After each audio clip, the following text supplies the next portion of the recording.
Before sunrise touched most American cities today, the balance of power in the United States quietly shifted.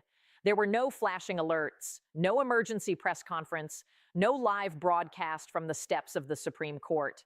Instead, with almost no public awareness, a 6-3 emergency decision was released that will begin affecting millions of lives within weeks.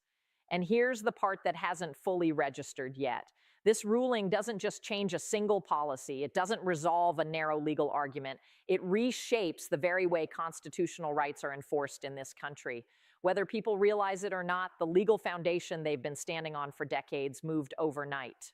This is not just another Supreme Court headline that fades after a news cycle. It's a fundamental realignment of authority between federal judges, the presidency, Congress, and the American public. Across state capitals, federal agencies, and courtrooms from Washington, D.C. to California, the rules governing power were rewritten in a matter of hours, and most Americans still don't know it happened. Before we unpack what this decision actually means and why legal experts are calling it one of the most consequential procedural rulings in modern history, make sure you're subscribed. Because this is exactly the kind of Supreme Court decision that feels abstract until it directly changes your life. Late last night, the Supreme Court issued a 6-3 emergency ruling in Trump v. CASA Incorporated using what's known as the shadow docket. That means no oral arguments, no months-long deliberation, no extended public briefing, just a rapid decision that immediately reshapes the legal landscape nationwide. On the surface, the case centered on a high-stakes executive order related to birthright citizenship. But the court used this case as a vehicle to resolve something far larger, an internal battle over judicial power that has been quietly escalating for more than a decade. At the core of this ruling is a legal concept most Americans have never heard of, yet have depended on for years: nationwide injunctions. In one sweeping move, the Supreme Court ruled that federal judges no longer have the authority to issue injunctions that block a law or policy across the entire country. Judges may still rule in favor of plaintiffs, but only those plaintiffs, not everyone else. That may sound like a technical procedural change. It is not. This single decision rewrites how constitutional challenges work in the United States. For roughly the past 25 years, when someone challenged a federal law or executive action as unconstitutional, a single federal judge could pause that policy nationwide while the case moved through the courts. One judge, one order, and the entire federal government had to stop enforcement everywhere. That authority was used across nearly every major policy area imaginable: immigration enforcement, healthcare regulations, environmental protections, gun laws, workplace safety rules, voting access, and civil rights protections. A judge in California could halt enforcement in Texas. A judge in Texas could block a regulation in New York. Geography didn't matter. That era is now over. The Supreme Court didn't simply narrow this authority, it eliminated it.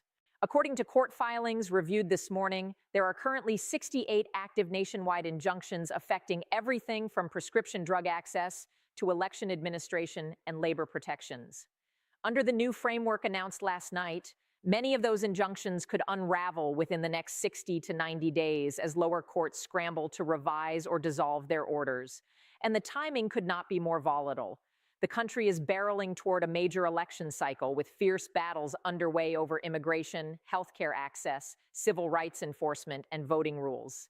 This ruling fundamentally alters how every one of those fights will be waged. The majority opinion was authored by Justice Amy Coney Barrett and joined by Chief Justice John Roberts, along with Justices Alito, Gorsuch, Kavanaugh, and Thomas. Their reasoning rests on a deceptively simple claim. The Judiciary Act of 1789 never authorized federal judges to grant relief to people who are not actual parties to a lawsuit. According to the majority, the role of a judge is to resolve specific disputes between specific litigants, not to function as a nationwide veto over actions taken by Congress or the president. But the most explosive arguments didn't come from the main opinion. They came from Justice Neil Gorsuch's concurring opinion. Gorsuch traced judicial practice back to the founding era and through the 19th century, uncovering a pattern that reshaped the court's thinking. Historically, American courts did not issue injunctions that protected people who were not directly involved in a case. Judges routinely refused to extend relief beyond the plaintiffs standing before them. Justice Clarence Thomas went even further, arguing that nationwide injunctions are a modern invention that distort the judicial system. He warned that they incentivize forum shopping, where advocacy groups strategically file lawsuits before judges they believe will shut down policies they oppose. According to the majority, that chapter of American law is now officially closed. The dissent saw it very differently. Led by Justice Sonia Sotomayor, the dissent warned that stripping courts of universal relief hands enormous power to the executive branch. Under this new system, unconstitutional policies may be enforced against millions of people, while individual lawsuits slowly wind their way through the courts. The dissent argued that this ruling risks transforming constitutional rights into privileges, available only to those with the time, money, and legal resources to sue. And this is where the impact stops being theoretical. Because within 48 hours of the ruling, the legal system went into overdrive. Attorneys general from 18 states filed emergency motions in federal courts attempting either to preserve existing injunctions or to immediately enforce laws that had been frozen for years. Texas moved swiftly to narrow injunctions blocking immigration enforcement. Florida filed emergency briefs targeting social media regulations and election procedures. California and New York responded with filings of their own, scrambling to preserve nationwide blocks on federal policies they oppose. Behind the scenes, the Department of Justice convened emergency strategy sessions involving hundreds of federal attorneys across dozens of active cases. The White House counsel's office quietly warned federal agencies to prepare for policies they believed were blocked to suddenly take effect, possibly within weeks. The speed of the response tells you everything. Legal strategists across the political spectrum describe this as a massive power shift toward the executive branch and a devastating blow to judicial resistance. Advocacy organizations are now racing to adapt. Groups like the ACLU, NAACP, and Alliance Defending Freedom relied heavily on nationwide injunctions as their most powerful legal tool. That tool is now gone. Major law firms are already warning clients that constitutional and civil rights litigation may become 5 to 8 times more expensive. Instead of filing one lawsuit to stop a policy nationwide, plaintiffs may need to file dozens across multiple jurisdictions. This is where the ruling becomes deeply personal. Immigration enforcement is ground zero. There are currently 19 injunctions limiting ICE practices nationwide.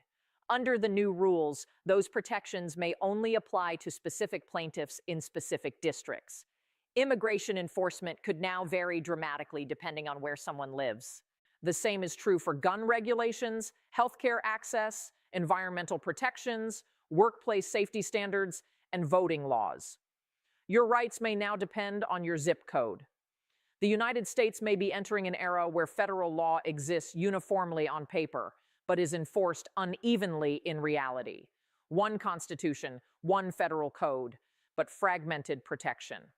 As the country moves toward the 2026 election cycle, this ruling sets the stage for unprecedented legal confusion.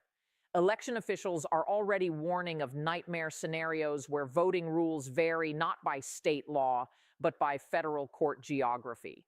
Corporate America is also sounding alarms.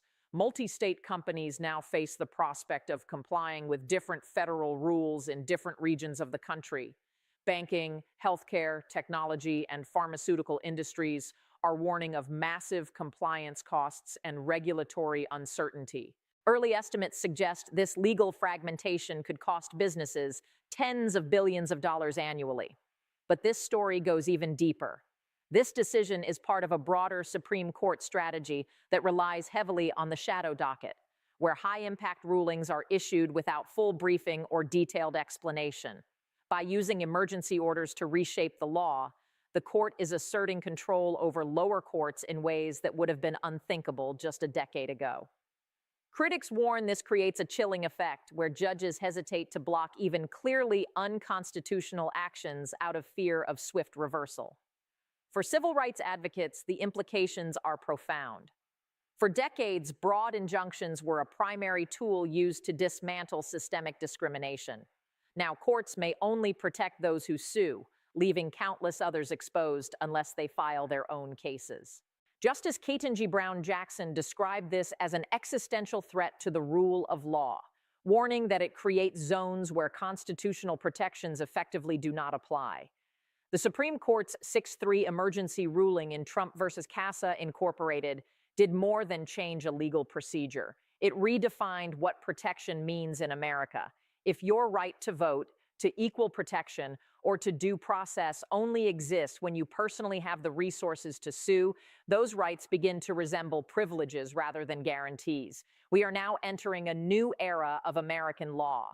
Whether this represents a long overdue return to constitutional originalism or a dangerous fragmentation of justice depends on where you stand. But one thing is undeniable: the legal patchwork is here, and its consequences will shape immigration policy, elections, civil rights, and economic stability for years to come. If you want to stay ahead of these changes, make sure you're subscribed. Hit the like button and tell me in the comments, was the Supreme Court right to end nationwide injunctions, or did it fracture the rule of law? Your answer may say more about the future of America than you realize.